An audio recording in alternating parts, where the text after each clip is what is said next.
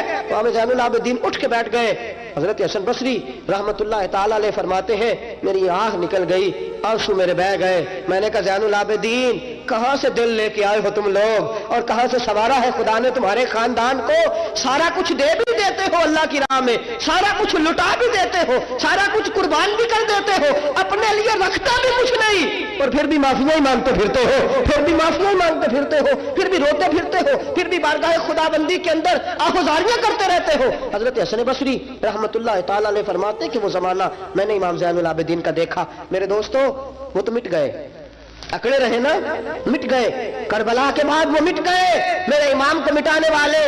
لیکن امام زین العابدین میرے امام کا ایک صاحبزادہ بچہ تھا, لیکن انہوں نے روحانی خلافت کا آغاز کر دیا.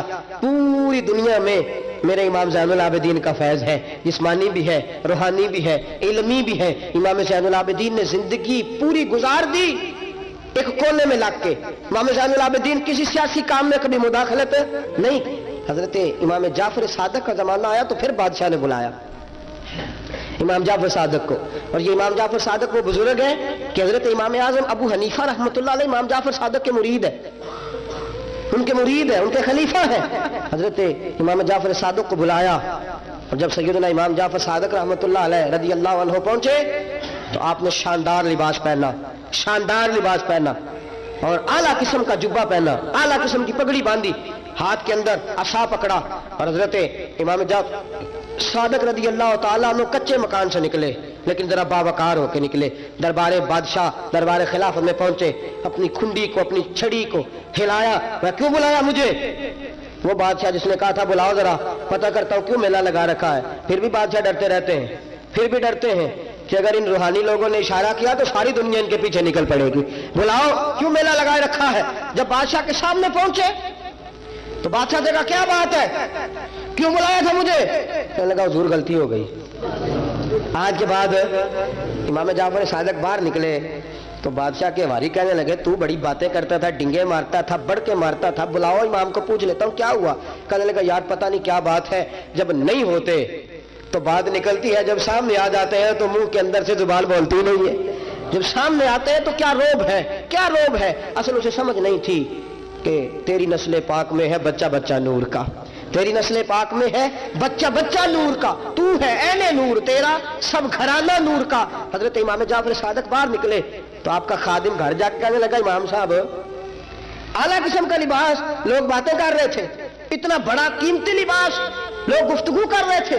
تو حضرت امام جعفر صادق نے قمیض اتارا, نیچے ٹاٹ کا لباس تھا, فرمایا یہ جو اوپر پہنا ہے یہ مخلوق کو دکھانے کے لیے ہے, اور جو اندر پہنا ہے وہ رب کو دکھانے کے لیے ہے. اندر اللہ کو دکھانے کے لیے ٹاٹ کا ہے, لیکن مخلوق کو دکھانے کے لیے میں نے اعلیٰ لباس پہنا ہے. ان کے دل میں خیال نہ آئے کہ رسول پاک کے اہل بیت شاید کمزور ہو گئے ہیں, اس لیے ڈرتے اور سہمے ہوئے آتے ہیں. میرے نبی کے خاندان نے اس وقت سے لے کر تا دم آخری آج تک ایک پورا کردار ادا کیا ہے.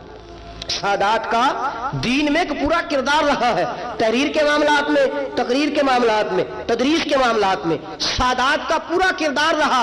وقت گزرنے کے ساتھ ساتھ کبھی سید غوث اعظم کی شکل میں آئے, اور کبھی سید معین الدین چشتی اجمیری کی شکل میں آئے, اور کبھی سید علی حجویری داتا گنج بخش کی شکل میں آئے, اور کبھی یہ سید حضرت شاہ آل رسول ماں رہروی کی شکل کے اندر آئے, اور کبھی یہ سید میر عبد الواحد بلگرامی کی شکل میں آئے. یہ سادات آتے رہے, اپنے اپنے دور میں چمکتے رہے, اپنے اپنے دور میں دین کا فریضہ سر انجام دیتے رہے. انہوں نے پھر اعلان حکومت والوں کو کہا کہ ٹھیک ہے, اگر تم سمجھتے ہو کہ اس طرح ہمیں دین نہیں پھیلانے دیتے تو ہمیں اللہ نے توفیق دی ہے, ہمیں اللہ نے طاقت دی ہے, اللہ نے ہمیں روحانیت دی ہے, ہم اس روحانی طرز کے ساتھ دین پھیلائیں گے. میرے دوستو اگرچہ قوت اور اقتدار بھی ہمیشہ انہی کے پاس رہا, کربلا میں جو بھی آیا آپ دیکھ لیجئے نا, یزید کے 14 بیٹے بتائے جاتے ہیں, کوئی بھی نہیں کہتا میں یزید کی اولاد میں سے ہوں. امام زین العابدین ایک ہی بچے تھے نا کربلا میں, آپ کو گلی گلی سید ملیں گے, نگر نگر سید ملیں گے, جگہ جگہ رسول پاک کی اولاد ملے گی. میرے دوستو یاد رکھنا, جو ظلم کرتا ہے اور ظلم میں بڑھتا ہے وہ بچتا نہیں, اس کا نام مٹ جاتا ہے, اس کا کردار نفرت کی علامت بن جاتا ہے. زندگی آپ بھی گزار رہے ہیں, وقت میں بھی بتا رہا ہوں, یاد رکھنا, خیال رکھنا, اگر ظالم بنو گے تو مٹ جاؤ گے, اگر ظالم بنو گے تو ختم ہو جاؤ گے, اگر ظالم بنو گے تو تمہارا نام لینا لوگ پسند نہیں کریں گے. ظلم کا نشان بن کے نہ رہنا, محبت کی علامت بن کے رہنا. اگر کبھی مار بھی کھانی پڑی تو وقتی طور پہ کھا جانا, تھوڑی دیر کے لیے مار کھا کے دیکھنا. کبھی کبھی مار کھانے میں بھی بڑی عزت ہوا کرتی ہے, کبھی کبھی مار کھانے اور برداشت کرنے میں بھی بڑا وقار ہوتا ہے. کبھی یہ بھی کر کے دیکھو, اس میں بھی ایک ذائقہ ہے, اس میں بھی ایک لطف ہے. میرے عزیزوں, جو ظلم کرے گا نہیں رہے گا, جو ظلم کرے گا اگر کتنے بھی اس کی اولادیں ہو جائیں اس کا نام نہیں چلے گا. جو محبت کرے گا, جو مار کھائے گا, خواجہ معین الدین چشتی نے بڑی مار کھائی, داتا علی اجمیری نے ہندوؤں سے بڑی مار کھائی, حضرت غوث پاک جیلانی کو بڑا ستایا گیا. یہ مار تو کھاتے رہے لیکن پیغام حق پہ ڈٹے رہے. اسے مار کھانی آ جائے, مار کھانی, بلکہ مولا رومی فرماتے ہیں جسے کٹنا آ جائے وہ بچ جاتا ہے, جسے قربان ہونا آ جائے اسے عزت مل جاتی ہے. جو برداشت کرنا سیکھ جاتا ہے وہ محبت کی علامت بن جاتا ہے. میدان کربلا نے یہ سبق دیا کہ اگر وقتی طور پہ مار کھانی پڑی تو ذرا کھا کے دیکھنا, لیکن کھانا حق کے رستے میں, کھانا حق کے رستے میں. اور ایک اور بات بھی ذہن کے اندر رکھیے, ضروری نہیں کہ کسی جگہ پہ کثرت ہو جائے، زیادہ ہو جائے تو وہ حق کی علامت ہی ہو. ہمیشہ کثرت حق کی علامت، اتبعوا سواد العظم والا معاملہ دوسرا ہے، لیکن کثرت ہمیشہ صداقت کی علامت نہیں ہوتی. یزید کے ساتھ تھے تو بہت زیادہ، لیکن کبھی بھی دل کے ساتھ انہوں نے یزید کی سپورٹ نہیں کی. تھے بہت امام حسین کے ساتھ، اس وقت تو تھوڑے تھے، لیکن ذرا آج تک دیکھیے کتنے ہیں جو امام حسین سے پیار کرتے ہیں، میدان کربلا سے لے کر آج تک. اور پھر کسی نے کہا تھا نا انسان کو بیدار تو ہو لینے دو، ہر شخص پکارے گا ہمارے ہیں حسین. پھر دیکھنا صبح قیامت تک کتنے ہیں. حق کے نام پہ ڈٹ جاؤ، اگر تم 1 بھی ہوئے، 2 بھی ہوئے، 10 اور 12 14 بھی ہوئے، رہنا حق پہ قائم رہنا. مار کھا کے دیکھنا، اس میں بھی بڑی لذت ہے. ظلم سے بچنا، ظلم بہت بڑا عیب ہے، ظلم بہت بڑی بیماری ہے. لگ جائے گی تو نام و نشان مٹا دے گی، ختم کر دے گی صفحہ ہستی سے ظالم کو. اللہ میں ہر قسم کے ظلم سے بچائے، ہمیشہ مدحت خیر الانام میں گزرے. دعا ہے یہ عمر درود و سلام میں گزرے. وآخر دعوانا ان الحمدللہ. اور اگر آپ نے ابھی تک ہمارا چینل سبسکرائب نہیں کیا تو فوراً سبسکرائب کیجئے، ساتھ ہی بیل آئیکن پر کلک کریں تاکہ مزید آنے والی ویڈیو ہیں وہ آپ کو وقت پر ملتی رہیں. اللہ حافظ.